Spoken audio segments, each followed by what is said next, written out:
stranger to the city. And too often it comes with no dignity, no importance. Death that comes of loneliness, that repeats a pattern so monotonous that it makes no ripple at all in the city's tempo.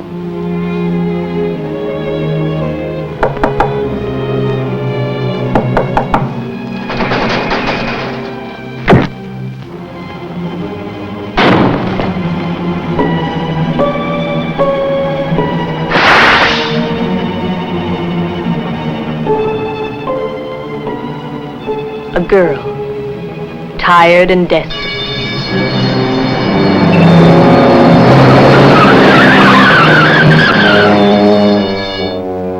Well, maybe she just didn't care.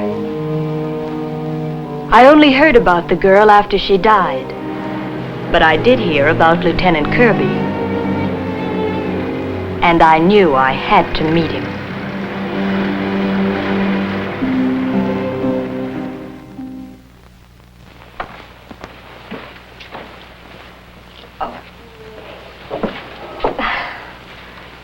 What are we doing, a dance? Got a light? Sure.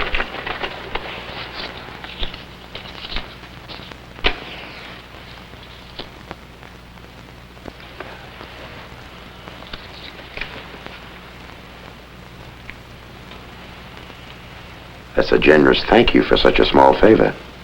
I'll want a bigger favor. I believe in the shock approach and putting someone under obligation. Okay, you shocked me.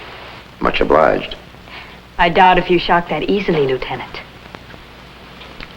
So you know who I am. And I want to buy you a drink. Coffee downstairs at Joe's. I'm with the evening press. It's about a girl who's supposed to have killed herself and didn't. Okay, but I'll buy the coffee. Edna Nolan, suicide. 6 lines in the first edition. It didn't even make the second edition. You wrote the story too, Miss Martin. Such as it was. Well? I noticed this in her room. The girl made an appointment in a beauty parlor for this morning. And would she do that if she intended to kill herself last night? People do all sorts of things. I know I wouldn't do a thing like that. Is there anything else? Something that you didn't tell me? Somebody else is sure the girl didn't kill herself. Who? I want you to meet him. You can see him now. Why didn't he go to the police? He isn't too friendly with the police. The moon is very bright tonight, ladies.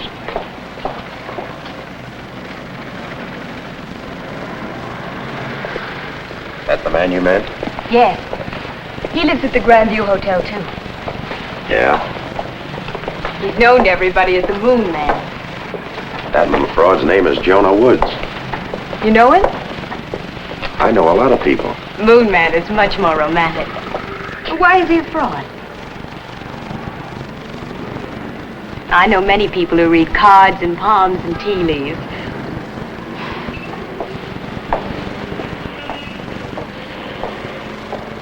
Still around, hey, Jonah? Yes, Lieutenant. The lieutenant's going to listen to what you have to say, Mr. Woods. Oh, you're going to help me, Lieutenant. Just to satisfy my curiosity. Besides, I'm under obligation to somebody. The police look upon me as a vagrant, sir. But with my ancient telescope and my tripod, I am king. And my lore is older than astronomy, old as the Chaldeans, and would have been perfectly acceptable to the white-bearded Bajai. Now, what I have to say to you must be considered very seriously. I know that murder most foul has been committed. Those are strong words, Professor. But murder without a doubt. And the poor creature whose death goes unavenged. Meaning Miss Nolan? Has an entirely different future written in the stars. A little out of place at the Grandview, eh? I like Miss Nolan the best of anyone there. She never laughed at me, She liked to look at the stars. Oh, it ennobles a person to keep looking at the stars instead of at his feet. If he doesn't trip and fall down. The stars are never wrong, Lieutenant. The girl did not kill herself.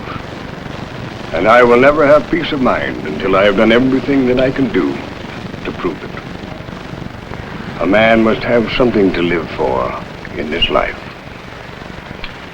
Yes, maybe you're right. Well, I'll be seeing you, Professor.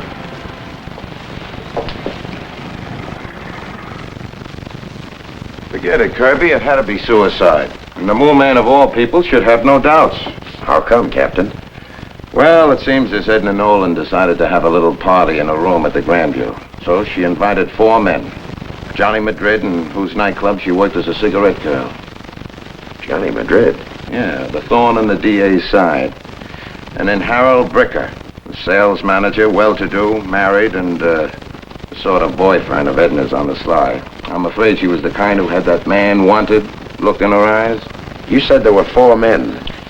Yep, the moonman and another permanent guest of the Grandview. A harmless codger who works as a night watchman for a drug company. His name is Albert Harney. An oddly assorted foursome. The girl was maudlin, had some drinks, and she wanted to see her only 4 friends in the world all together. Must have been a pleasant sort of party. A very uncomfortable one. So after a while, they all left. Then they locked the door. Then the moonman and the watchman walked down to the end of the hall, hung around the head of the stairs for quite a while, gabbing. They told me that by the time they smelled the gas, traced it to Edna's room, and broke in the door, it was too late. No other way to get into the room? Nope. No fire escape, nothing. Nobody come up the stairs or our 2 friends would have seen them. Quite a mystery, see? No mystery at all. Unless you're crazy enough to invent one. No suicide note? Nope. It happens once in a while. You can't argue with success. She made the grade. So there you are, Miss Martin. Nobody moved into the girl's room yet, huh? Why, Lieutenant, even a dump like the Grandview has some respect for death. Besides, I told them that I'd get the health department to slap a whole slew of violations on them if they rented that room before I say so. Ah, the first slight chink in the captain's armor of assurance. Nothing like that. I just suspect anything that's got Johnny Madrid within a mile of it. Captain, do I have your permission to go and check Miss Nolan's room? Officially, no. But off the record?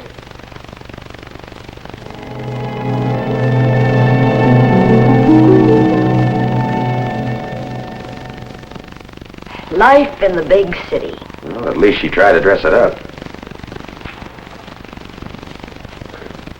6 stories to the ground. It gets tough when you try to make ends meet. Where are you from, Margie? LaPorte, Indiana. Quite a place. Say, New, most of them. expensive dresses, and recently bought. So she seemed to have money. Less reason for suicide. Well, we'll let it go to Lamara. Oh, but I told you I'd let you know if I found out anything.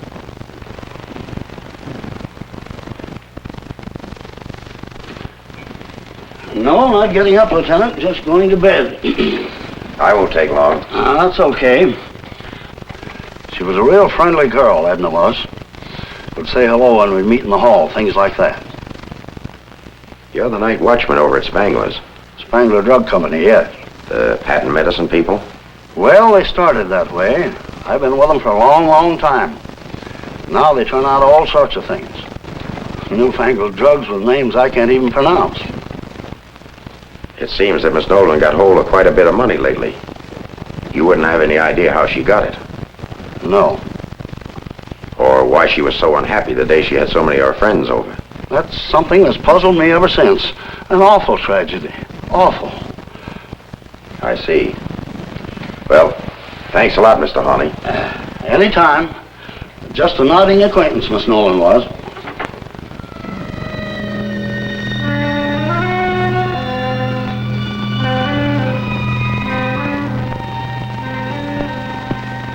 Oh, nice to see you, Lieutenant. A real pleasure. Won't you sit down? Thanks. Oh, my goodness. Why, this vase, it's priceless. This antique. Oh, no. But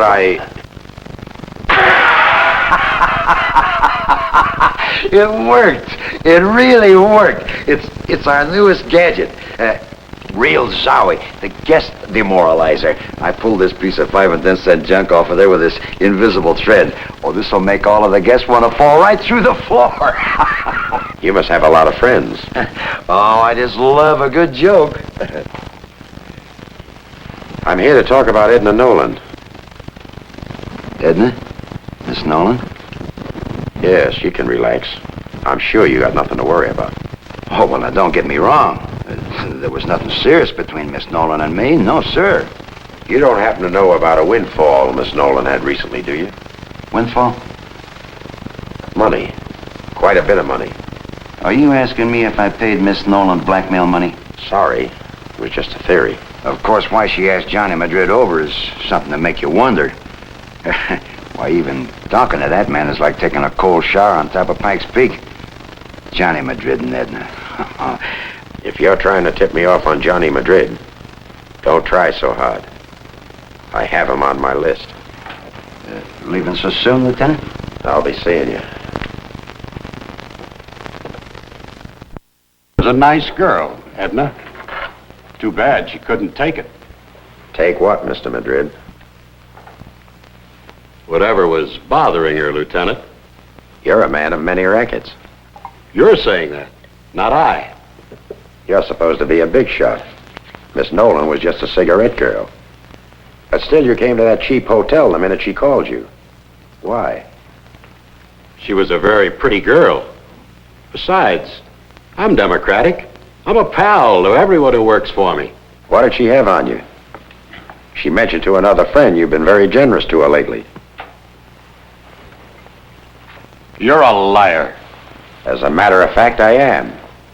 But I think you protested a shade too much. Now, why don't you get out and leave me alone? Everybody's pal. Remember?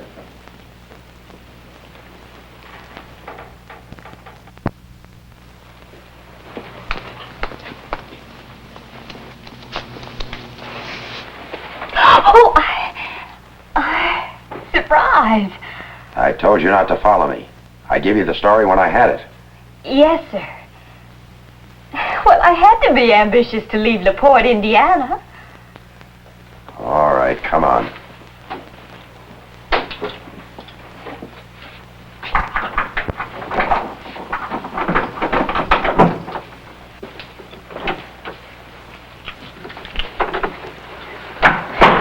What are you looking for now?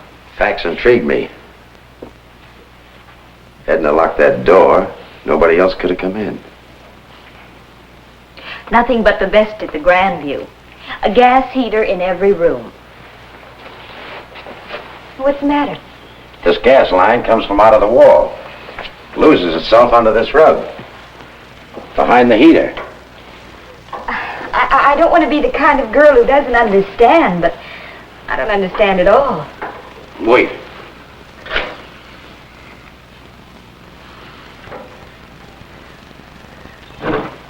Okay, so the heater works. Yeah. Look, the flame is out. Yeah. Now what? I'll keep my foot on this tube and count. 1, 2, 3, 4. The gas is coming again.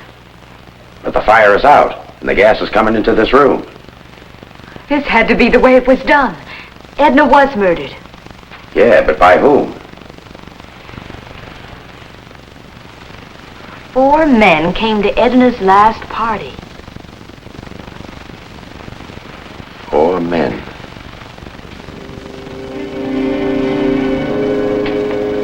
Four men. And any one of them could have pulled that cute little stunt with that tube and gas heater. But the motives aren't all equally good. The moonman worshipped Edna. Besides, if he were guilty, why would he get me in the middle of this? The moonman is a weirdie, and weirdies do all sorts of things. No, our friend is still in the running. So is Harney. A hard hep cigarette girl and an elderly night watchman. Why were they so palsy-walsy? Now, our philandering Mr. Bricker and the tough Johnny Madrid. They're a couple of boys with possible motives. Yeah? That cab driver's here. Okay, Sergeant, send him in. The cab driver wants to tell us something about Miss Nolan. Now, will you excuse us, Miss Martin, while we'll... Can't I stay? There, come in.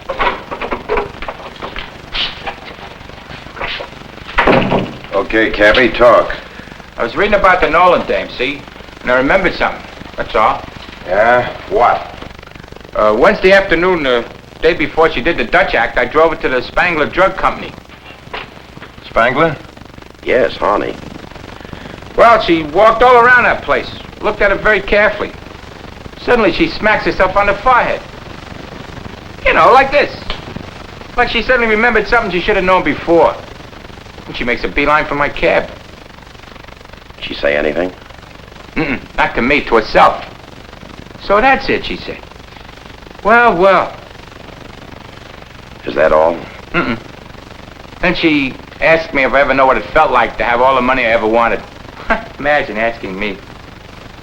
Then she said she was going to know what it felt like. Well, just thought I'd mention it to the cops. Okay, thanks, cabby. We appreciate it. Sure, anytime. Well, Kirby? Could be. Johnny Madrid has been known to handle drugs. Yep. Edna Nolan gets friendly with a little nobody like that night watchman. Gets a supply of drugs, gets big money, and gets killed. Come on, let's have a talk with Johnny Madrid. Do you mind if I do a little more checking? I like to be sure before I talk to Johnny Boy.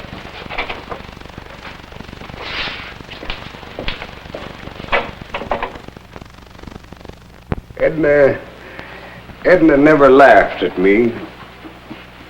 She was always kind. And if I'd know who done it, I'd avenge her all by myself. Police will take care of the murderers, so don't get any fancy ideas. Yes, of course. Professor, maybe you can tell me something. Was Edna very much interested in this place where Horny is a watchman? The drug place? That's right. Yeah, come to think about it, she was. Yeah, she kept asking a lot of questions. Why? Just asking. Oh, Edna was interested in everybody, even in an old fellow like that Harney, who was nothing but a watchman in that abandoned drug warehouse down there on Dixon Street. And you know, they didn't have anything down there but thousands of bottles of patent medicine that they used to make. I was in there once. Say, you don't think that Harney might be the one who, No, Professor. I don't think anything. Just checking, that's all. Yeah?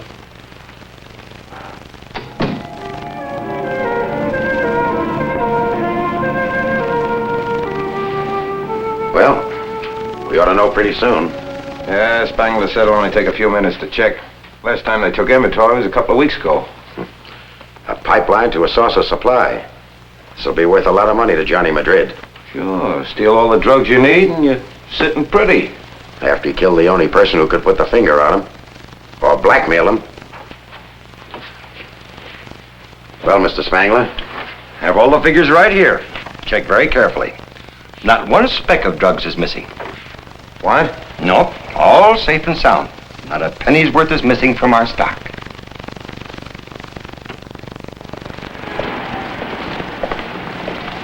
So the whole fancy theory amounts to exactly nothing. But it still makes sense. Johnny Madrid must have paid for a way to get some drugs. Forget it, Miss Martin. You heard what Spangler said. Let's go back to the subtler motives. What was it, jealousy? Or pathological devotion turned to hate? Man like Bricker tired of paying blackmail to an ex-girlfriend? Nothing subtle there. He has the delightful personality of a dentist drill. I'll go along with that. In addition to the moon, we add our stellar attraction to the visible planets. And for a small additional fee, I shall give you a lecture on the signs of the zodiac. You have a customer. Did you find out anything, Lieutenant? I'm afraid not. Oh, no, you just take a gander yourself. Come on, Kirby, stop playing.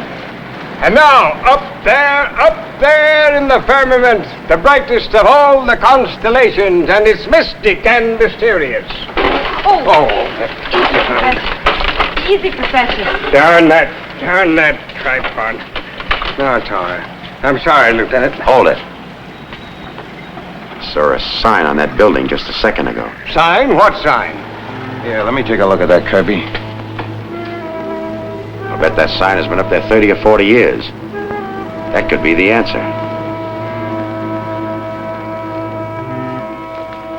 Okay, Sergeant, let's have it.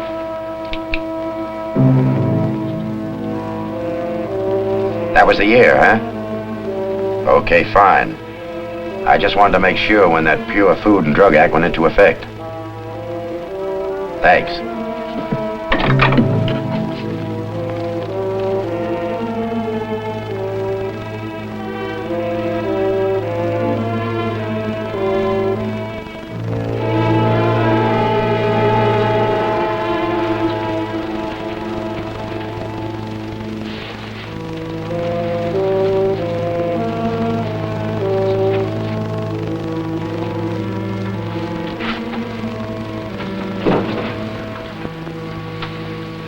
Mr. Spangler, what did your laboratory say about the Spangler nerve tonic?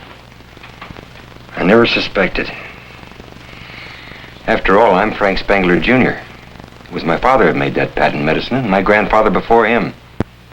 What did they find? Come on. A high amount of narcotics. Quite high. We couldn't sell it after the Pure Food and Drug Act went into effect. And they just kept those bottles in the Dixon Street warehouse. Thousands and thousands of bottles gathering dust. And we just never could bring ourselves to throw it out. We felt we had to keep Harney on the payroll anyway. And we had the warehouse. We just never suspected. Have some coffee, Lieutenant. It's a treat to have some company. No, thanks. The Moonman. He's been around here quite a few times, hasn't he? Nice man. Lonely, like me. Bricker. Has he been here? No. I don't like him much. He laughs too much, him and his jokes. And Johnny Madrid. I said, and Johnny Madrid. No. I warned Edna to stay away from him. He hurts everyone he knows. His kind always does. That's a good act, Honey. But that's no way to talk about your partner. Stand very still, Lieutenant. I know every inch of this place, and you don't. It had to be you, Harney. You're the oldest employee. You knew about that tonic being full of narcotics. It's impolite not to answer. Well, there's a cinch to recover the narcotics from these bottles, but I had to have somebody to buy them. I saw all that money in my grasp, and So you got Edna to introduce you to Johnny Madrid. And he gave her a chunk of money for the favor. He didn't ask any questions. All he wanted was the drugs. There's only plain in these bottles now. But why did you kill the girl? She was snooping around. She found out about the bottles. She wanted to cut most of the money. Said she'd go to the police.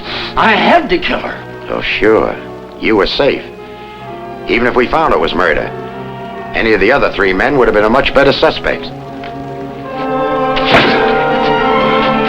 Take it easy. The professor, if he didn't keep talking about the stars and Edna not committing suicide, it was the professor and his stars and planets. More ironic than that. Don't blame the telescope. Blame a rickety tripod. Come on.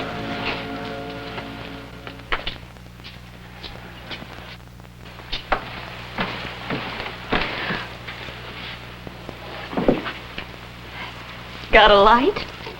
What, again?